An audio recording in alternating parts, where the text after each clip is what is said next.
Well, good morning, everyone. So the good news for now, of course, because of just how quick it was being implemented, is that the D.C. District Judge late yesterday did put an injunction on the White House's attempts to try to freeze all federal disbursements, or just about all external federal disbursements to states, localities, nonprofits. The arguments that led to the injunction were made by nonprofit groups. It really is important, I think, for the broader audience to understand. In a lot of cases, nonprofits, and we're not talking about state and local governments, we're talking about independent private organizations, have high dependence on federal grants and other federal programs to provide their services. And we're particularly talking about nonprofits that are involved in social support programs, addressing homelessness, hunger, medical services, counseling, education, a whole host of those programs.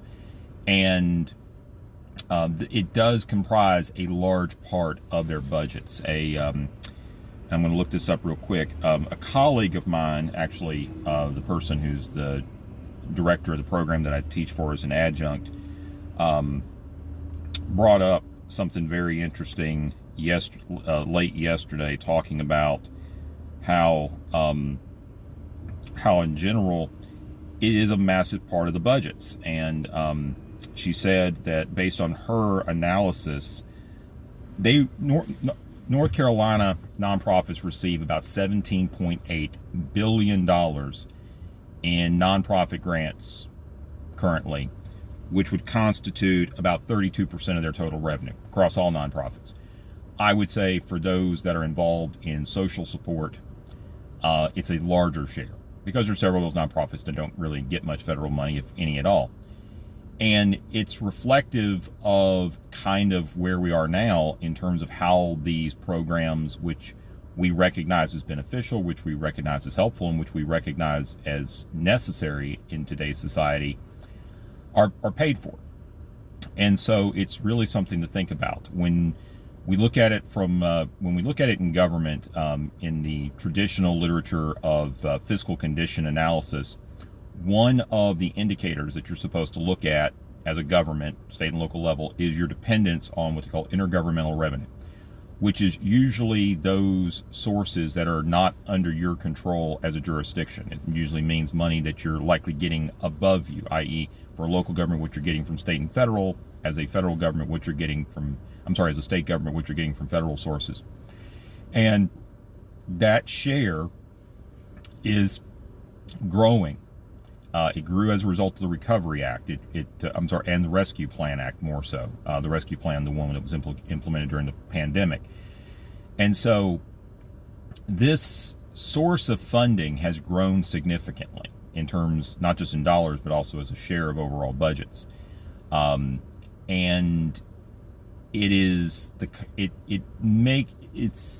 thought that something disruptive and immediately impacting like this would not happen.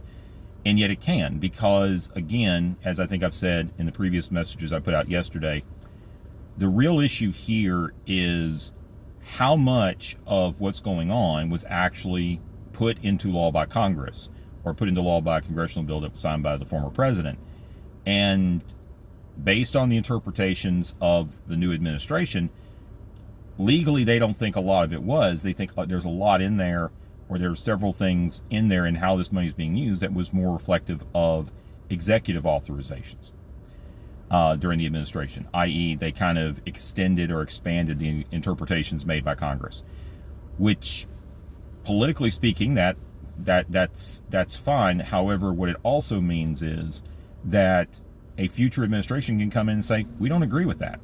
Now, subsequently, the legal issue for nonprofits, and I also think for state and local governments, is going to be, is this action with respect to current funds that are being dispersed, and most of that is dispersed by reimbursement. That's the important thing to remember. The agencies, the jurisdictions, the nonprofits, they're already spent that money, and now they're asking for the money back. They have an agreement in place that says that they're eligible and entitled to that funding.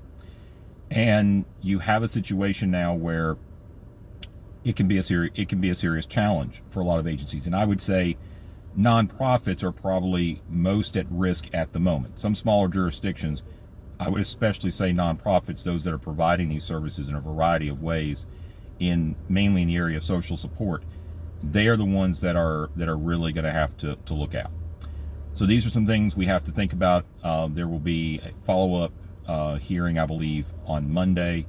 I would imagine there's also, some political elements to this, but I would say something's going to come out at some point.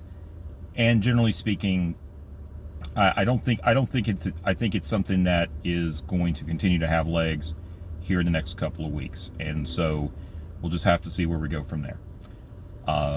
Anyway, y'all have a good day and take care.